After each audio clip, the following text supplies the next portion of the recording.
This is the early edition, a curated weekday guide to major news and developments over the past 24 hours, curated by Veronica Galka and Lizzie Jennings and read by an automated voice.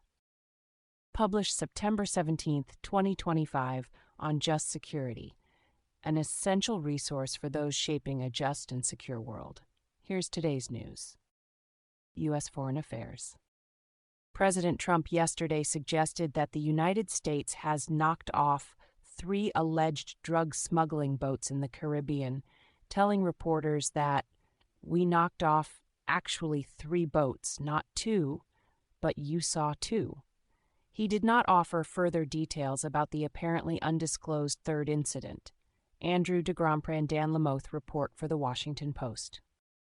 Responding to the Trump administration's decision to add Colombia to a list of countries failing to cooperate in counter-narcotics efforts, Colombian President Gustavo Petro yesterday accused the United States of seeking to participate in Colombian politics and looking for a puppet president.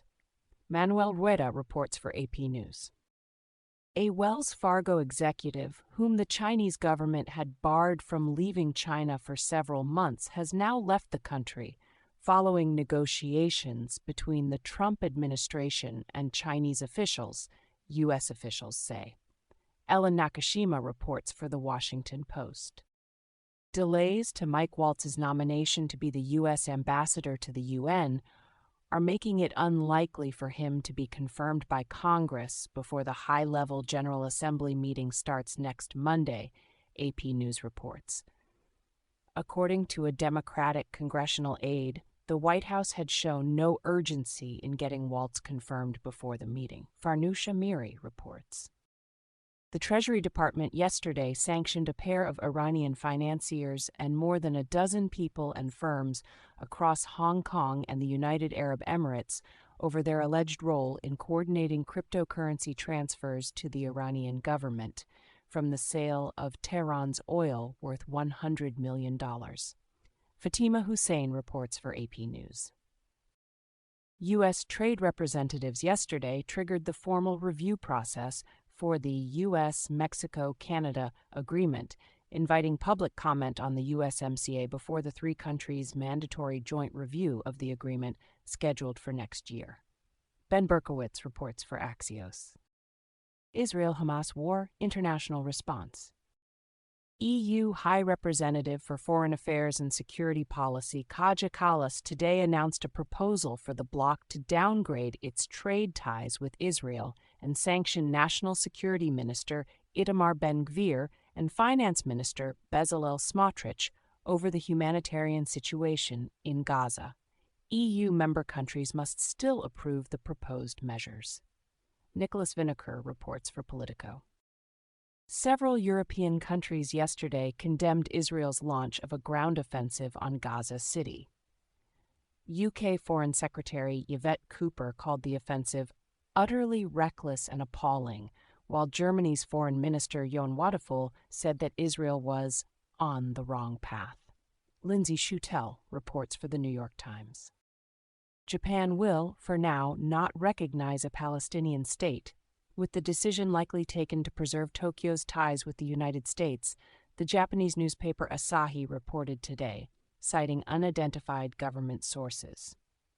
Reuters reports. Israel-Hamas war. The Israeli army today pushed deeper into Gaza City on the second day of a ground offensive in the metropolitan area. According to hospital officials, Israel's overnight strikes killed at least 16 people, with more than half of the deaths occurring in Gaza City. Separately, Gaza's Hamas-run health ministry said that multiple Israeli strikes hit the Rantisi Hospital for children in Gaza City late yesterday. Julia Frankel and Sami Magdi report for AP News. Several aid groups operating in Gaza City have suspended or greatly curtailed what remains of their operations in the city in response to the start of Israel's ground offensive, according to Sean Carroll, president and CEO of the American Near East Refugee Aid, and UN security announcements reviewed by The Washington Post. The International Committee of the Red Cross said that it plans to continue work despite the bombardment. Kate Brown reports. The Israeli military yesterday claimed that 350,000 Gaza City residents have now evacuated from the city, as Israeli Prime Minister Benjamin Netanyahu said that Israel is making efforts to open additional routes to facilitate a quicker evacuation. BBC News cites Gaza City residents as describing overnight Israeli airstrikes as hell.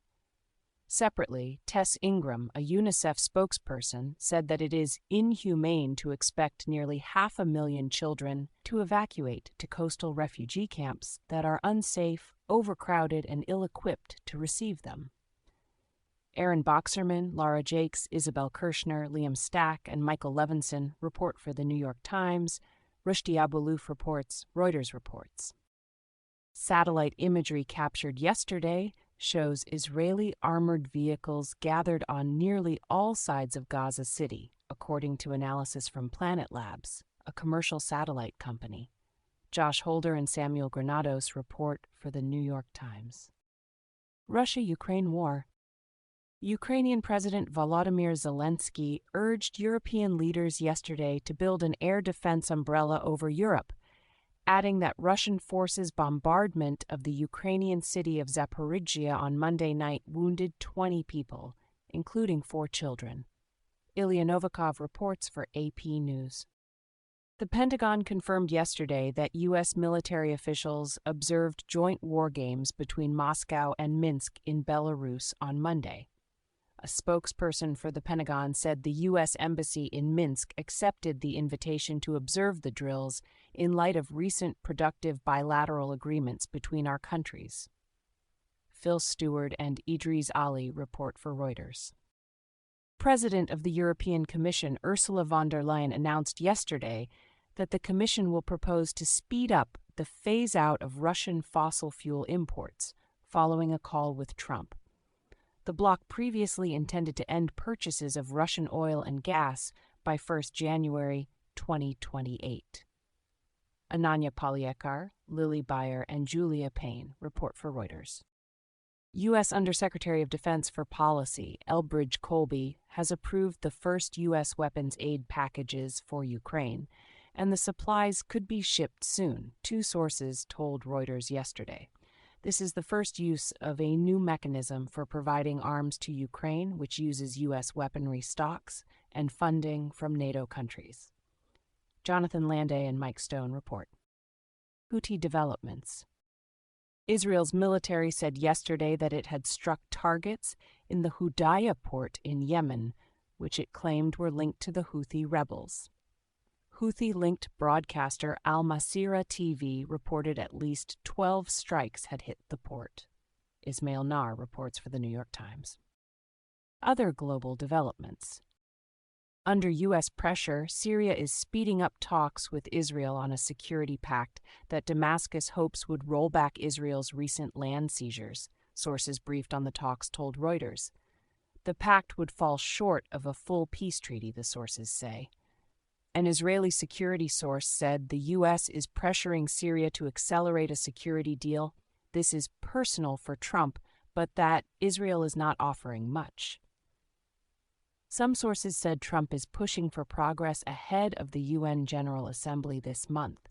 Suleiman al-Khalidi reports. Israeli Strategic Affairs Minister Ron Dermer, Syrian Foreign Minister Assad al-Shaibani, and U.S. envoy Tom Barak plan to discuss Israel's proposal for a new security agreement presented to Damascus a few weeks ago in London today. The Israeli proposal asks Syria to agree to a broad demilitarized zone and a no-fly zone on its territory with no changes to be made on the Israeli side of the border, 2 sources told Axios yesterday. Barak Ravid reports.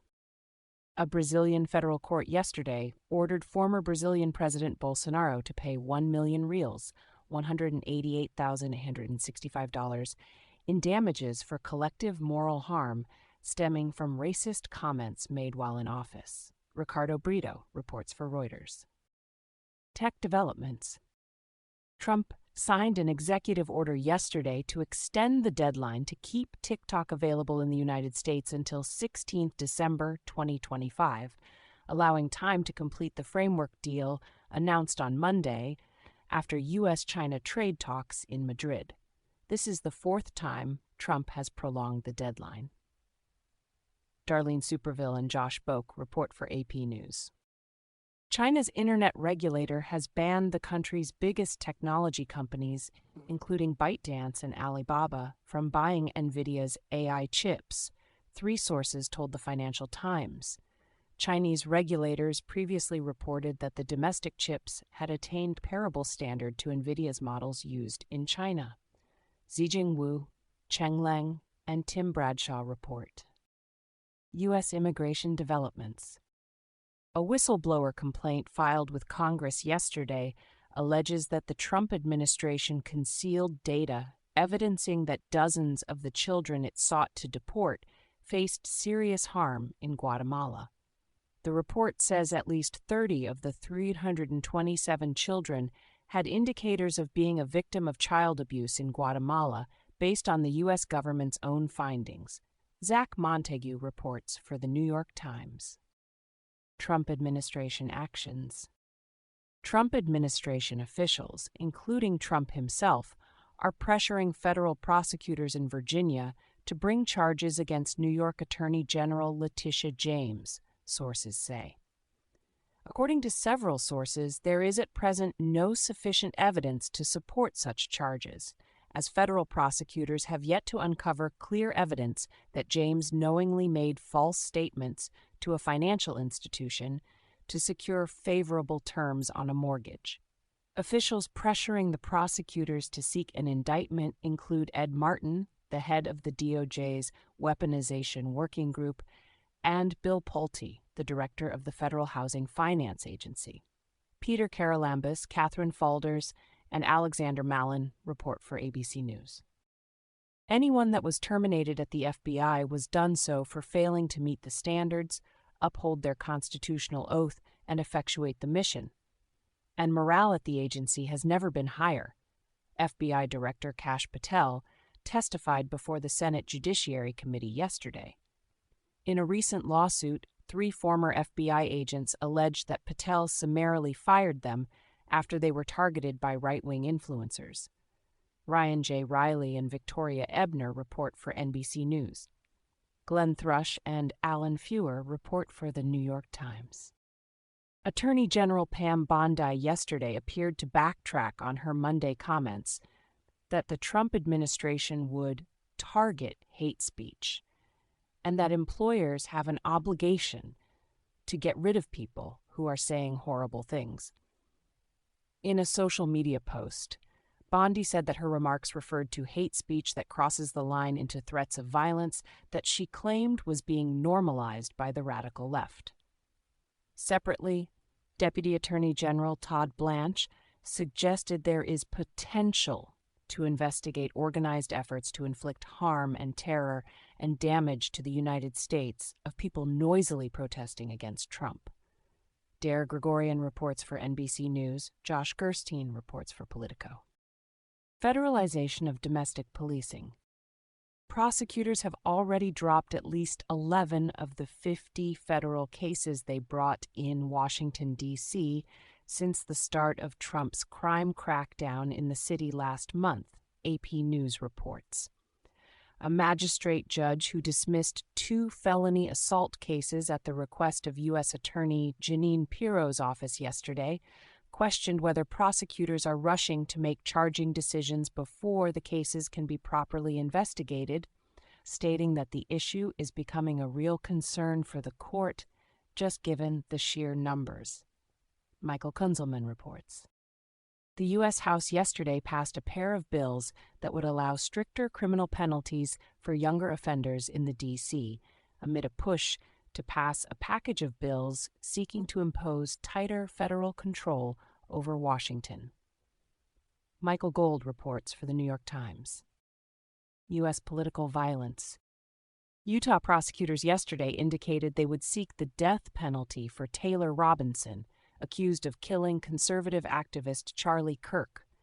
the Office of Utah County District Attorney Jeffrey Gray charged Robinson with 7 counts, including aggravated murder and obstruction of justice. Brad Brooks and Joseph Axe report for Reuters. U.S. domestic developments. A New York judge yesterday dismissed state terrorism charges against Luigi Mangione, the defendant in the fatal shooting of United Healthcare's chief executive. The judge said that the evidence behind the terrorism charges was legally insufficient.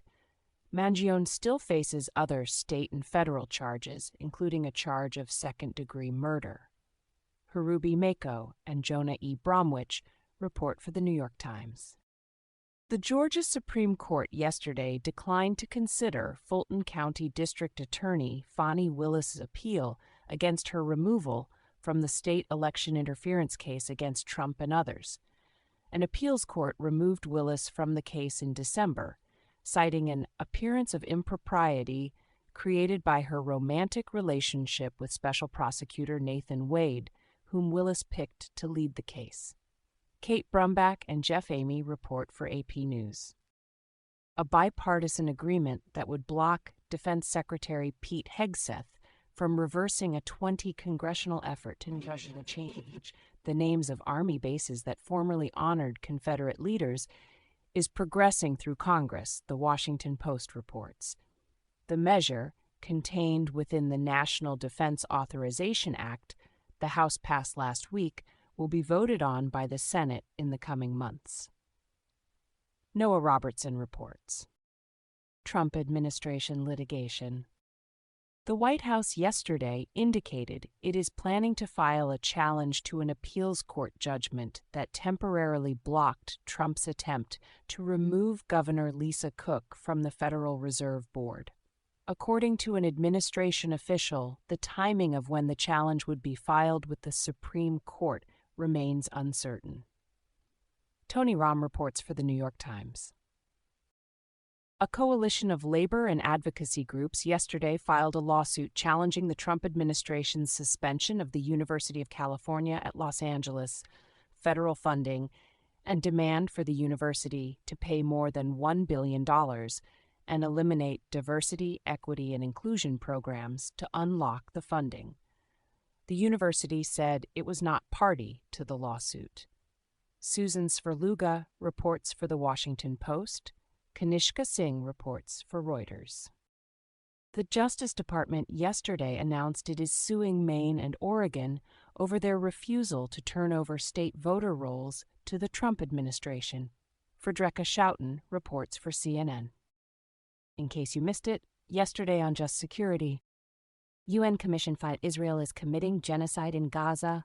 What does it mean? By Rebecca Hamilton. At the coming UN leaders' meetings, existential questions on the U.S. role, Israel-Palestine, and the UN itself. By Richard Gowan. Striking Hamas in Qatar, Unwilling or Unable. By Michael Schmidt. Thank you for listening to Just Security's early edition today, September 17, 2025. If you enjoy listening, Just Security's analytic articles are also available in audio form on the justsecurity.org website. To stay up to date on Just Security's analysis of law, policy, and current events, go to justsecurity.org, subscribe to Just Security on Substack, and follow us on LinkedIn, Blue Sky, Facebook, and Threads.